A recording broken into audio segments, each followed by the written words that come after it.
Hey guys, welcome back. So this, of course, is a video that I've been talking about doing. I'm trying to get a little more in-depth to it in terms of the PSA versus the CGC versus the BGS in terms of grading. Hopefully this video comes out well. This is my first time doing looks like a screen recording. I couldn't quite get it to work from the main screen. Had to work with my sideways screen, but without further ado, let's go ahead and dig into it. So this is a little PowerPoint that I put together for a presentation. Now we're starting off with the PSA, and there's really no reason why I highlighted it in red like that. I was just trying to make it stand out so it was a little bit easier to read. So of course this is actually one of the personal cards that we sent in.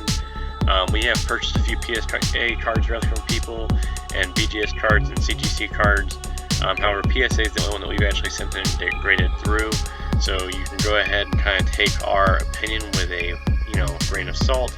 However, at least with the PSA, we do have some kind of idea of what to expect now and how things are working, and also our opinion on it, and also seeing what others kind of agree with for people who have sent cards in.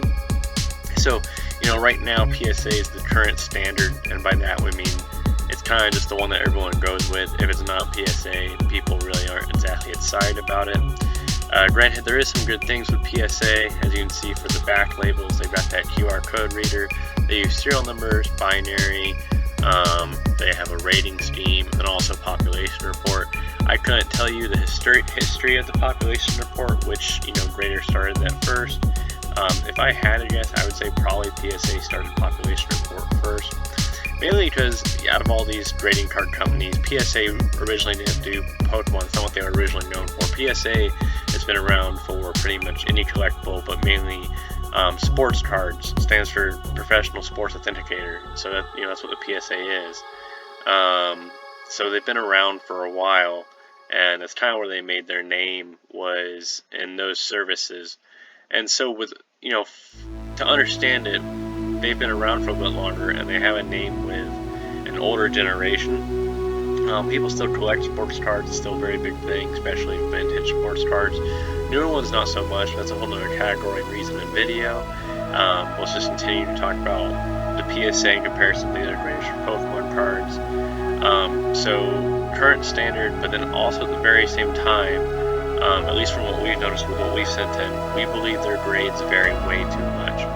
And by grades varying way too much, what we kind of mean is, for example, even for the shallowest charts, we're happy with the grade they sent us, but you can see down here in the bottom left, on the back of the card, even from a kind of almost zoomed out, not really zoomed in, you can see whiting on the corners, on at least 3 of the corners, probably even 4. It's kind of hard to see over there. I can't really zoom in, sorry. And on the front, we can see that the bordering is not the same, top and bottom, maybe a little bit left to right, but fairly fat bottom compared to top. And then also, even though I can't really zoom in, I know personally on this card there's quite a few scratches, quite a few, on the hollow foil. We were really expecting like a PSA 5 for this card. Thank goodness we got higher, because we would have lost money due to price drops and spikes, but whatever. So at least we got the PSA 8 for it. So for us, that kind of got us excited, because we figured, well, if this can be a PSA 8, a lot of the cards that we've sent in that we've been waiting on are definitely going to get PSA 8s. Then later come out, that's not exactly the case, and here's what we mean. So if you haven't seen, we've received some of our cards back finally, and some of the cards are almost the exact same card, but the PSA grade varies wildly, and we're not quite certain the debate of what we're going to do. We kind of have an idea of what we might do to remedy the situation. And so the issue is, you can send the exact same card. Let's just say like you had just a base set Pikachu, and you sent 5 of them in, and they were all nearly the exact same condition, nearly the exact same centering, no issues here or there. Yet one might come back a 9, one might come back a 6, one might come back a 5, 4, and then a 6. And it's kind of strange, I don't understand. They were all nearly the exact same condition, same bordering, same amount of scratches, same amount of whiting here and there, wherever. Yet, that's the other issue too with the PSA, is they don't give you a report on why your card received what it received, and we'll get to that too. So the issue is just that variance is too high. I don't know if it's because you have multiple graders and they each have such a strong varying opinion, or if it's just one grader who gets lazy when he has to grade multiple cards. I really hope that's not the case, because I sent in multiple cards, a large quantity back to back to back. So that's going to bite us in the butt if that's the case. So it's kind of strange that they're the current standard, because to us, their grades vary way too much. It would make more sense for them to be the current standard if their grades remain to be, nearly same tolerance for variance. They have the most price to graded number score, so I think this is what kind of, really draws people in. A PSA 8 is worth more than a CGC 8 or a BGS 8 or really any other grader. But really, you can kind of, also just go ahead and bring it down to there's really 3 graders: PSA, CGC, and BGS. And I don't think CGC would have ever been considered a main grader if it wasn't for the opportunity that PSA has presented them with in the terms of PSA's overflow and wait time. And that's where we get to the next step, wait time. So PSA currently, especially from what we're tracking, how we've had to constantly nag on the PSA for failing to meet their contractual deadline by any means. I mean, they've been way off on their contractual deadline. Their wait time is the longest. Granted, as I said, we haven't used the other 2 graders on this video yet. We do plan on using their services at some point, and we'll explain why, or at least, the points will kind of explain why. Now, you can vary from we didn't separate this by pros and cons for any of these slides, but you can kind of determine what is a pro and con for you. Now, a pro for us is the cost to send in. From what we could see in our experience with this, the cost to send in compared to the other graders, especially if you go the cheapest route, the PSA seems to be the cheapest. Now, it's really if you send in bulk, and it can get even better if you have a PSA account that allows for discounts if you pay for a certain level of membership. That opportunity used to be a thing, but because PSA Pokemon has taken over as most cards they get sent in, they aren't giving any quarterly specials really for Pokemon right now. But the TCG Value Economy or TCG Value Special is still pretty good. Granted, they're not running it right now because they're trying to allow for them to do clear-through dates, which is a new thing they're doing, which is finally making up for the huge lack of getting things done on time, but I'm certain they'll fall right back behind. So that's our take for the PSA. We think the labels is fine. They probably have the best case, but really I think the cases are all pretty similar.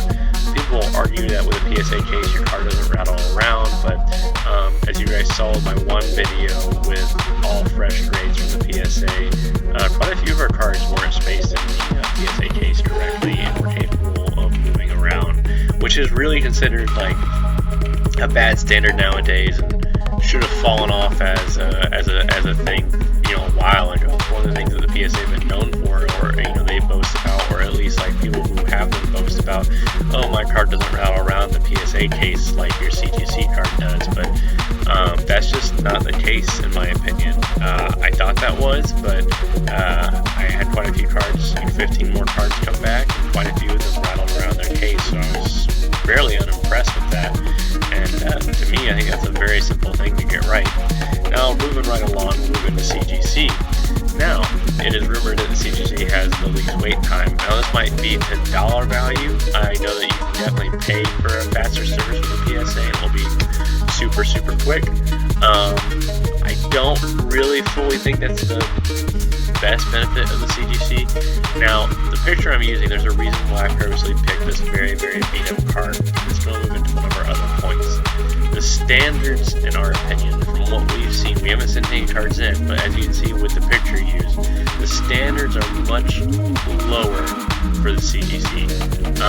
So in terms of that, at least from what we did for the PSA, almost if we sent this card into the PSA, I don't even know if it would receive a PSA score. They might be generous and give you 1, but really everyone knows PSA 1 it's nothing. But I don't even know if a card like this would get a PSA 1, especially with some of the cards we sent in that received PSA 4. It was like almost nearly nothing wrong with the card, tiny whiting or scratch or border off.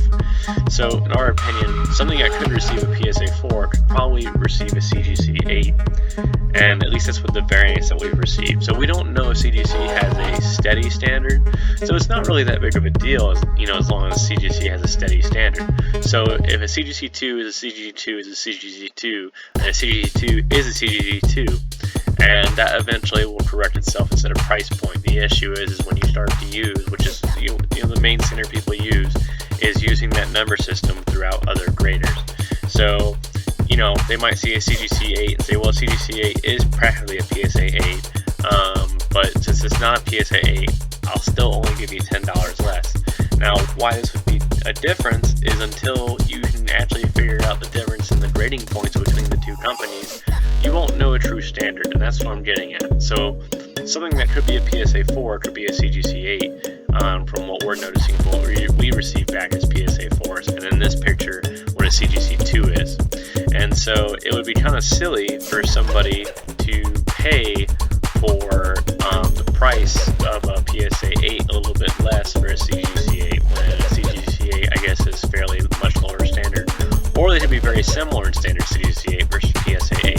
It's really trying to figure out that standard difference, because there could be a gigantic jump between the standards at a certain point. Like when a CGC goes from a 2 to a 3 or 4, maybe the 4 allows for no creases at all like this, and that's a pretty big jump.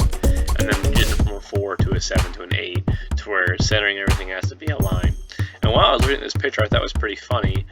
Suicune is way bigger than Charizard. Holy crap, look at those length and weight stats. Charizard only weighs like 200 pounds. Suicune is literally 2 Charizards in weight and taller somehow. Amazing. Or at least length. I guess that doesn't necessarily mean height for Suicune. And the other thing too is the CGC may actually replace the PSA 8 as the card grader. As in the PSA may fall from their good graces in terms of being the standard, and the CGC may replace them. It's really kind of hard to explain in such a short video why the CGC may become the standard. As I said, I don't know if they tend to have the same thing as 2s. So for example, if all the wrinkly cards are all CGC 2, then that's a CGC 2. While PSA 1 might get a PSA 1, and then the others might be deemed not rateable. It's not exactly the same standard. There's variance, and then let's say, God forbid, something got a PSA 2 that was this beat up, then your variance is too large. And this is just based on what from the pictures PSA has shown a certain PSA grade, and just understanding what a PSA 8 is. So I would expect this to not get a PSA anything, but yet it receives a CGC 2, but it's not really a big deal as long as CGC holds the same standard across CGC. I hope I didn't lose you there. If you want clarification or you want another video on exactly what I'm talking about, I can try and break it down a little bit better. But so in terms of so far, how I would use these graders. So PSA, I would use currently if you're doing bulk grading and you're just trying to get as many cards graded and they're in fairly decent condition to where they'd at least get PSA 6 or up. You really want to get the PSA 8, but maybe you're not certain. So PSA 6 and up, and you're doing bulk grading and you're trying to sell them with max price, you're not really worried about the wait time. CGC is something that I would send my slightly more beat up cards in that I know aren't going to get those PSA grades, and I'm trying to sell, or maybe you do just want your cards chased up, because chased up cards do look nicer than any other card. That's just, a fact, really. I won't even say it's an opinion. That is a straight fact. Chased up cards that are in solder sealed cases are just kind of like the best looking cards out there. They kind of look like, they purposely look like you're trying to display it, which is kind of the point. So that card kind of means something in some sort of way, regardless of the grade. It's a card that you had graded, comes out a lot, looking a lot nicer, things like that. And we're going to move into the final one, which is actually my favorite one. Now, BGS does do a write-up in terms of why your card got a grade, at least on the label. I don't know if CGC does a write-up on paper at all. I know they don't do it on the label. I know PSA surprisingly does no write-up. For them to be the standard and to do no write-up is surprising to me. I think it's fine for them to be a standard maybe for sports cards, so they've been doing that forever. But Beckett was doing Pokemon before PSA was. Beckett Magazine was all about Pokemon when Pokemon came out. So, and for a while, Beckett was the standard for Pokemon, and then it fell off to the PSA, which I think the PSA just had a larger crowd back in the day because it had all the adults and people who had already had sports cards, while the Pokemon was mainly a younger crowd, and so eventually it fell fault to the older crowd just being larger and saying PSA is the standard.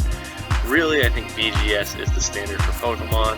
BGS probably could also be the standard for sports cards. I'm certain they do sports cards as well. Actually, I know they do. I've seen it.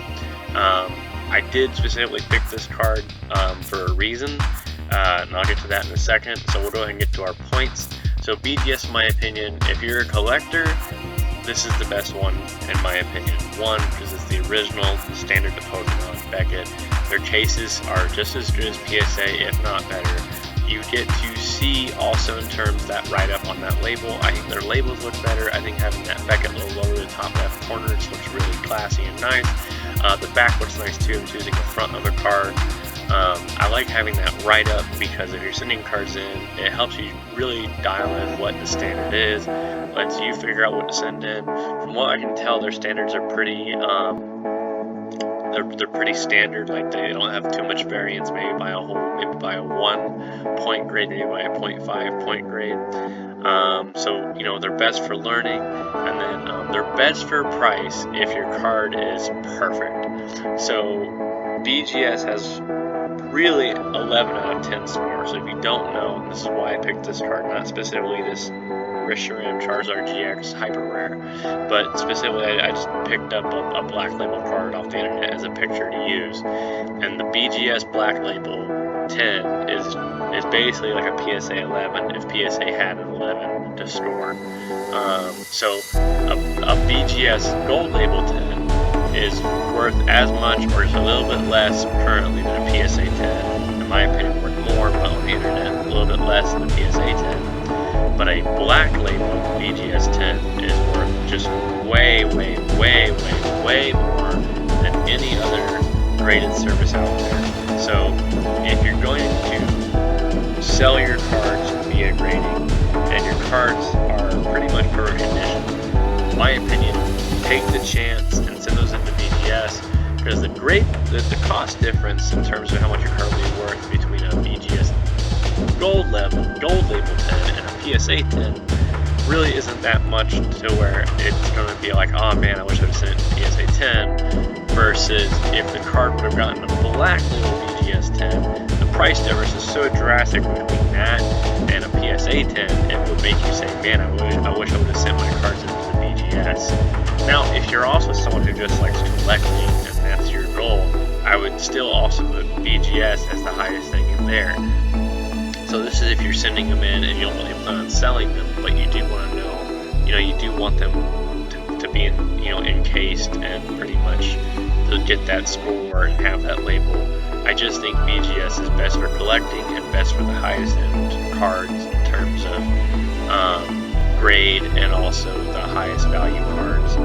I would love to see, because we've only ever seen a PSA 10 first edition Shadowless Charizard hit the market. I don't know, I'd have to look at the population report. I don't know if there is a black label BGS 10 first edition Shadowless Charizard. It'd be pretty interesting. So for me, they're best for learning, for trying to figure out what to expect for grades for the future. They've got the best looking standards. Their grading rumored to be more even between grades. I said that there's less variance. They do, from what I can tell, cost a little bit more than the PSA, but still also a little bit less wait time, which is good. I really don't know how the PSA took over BGS for standard, but really I think the BGS is going to come back.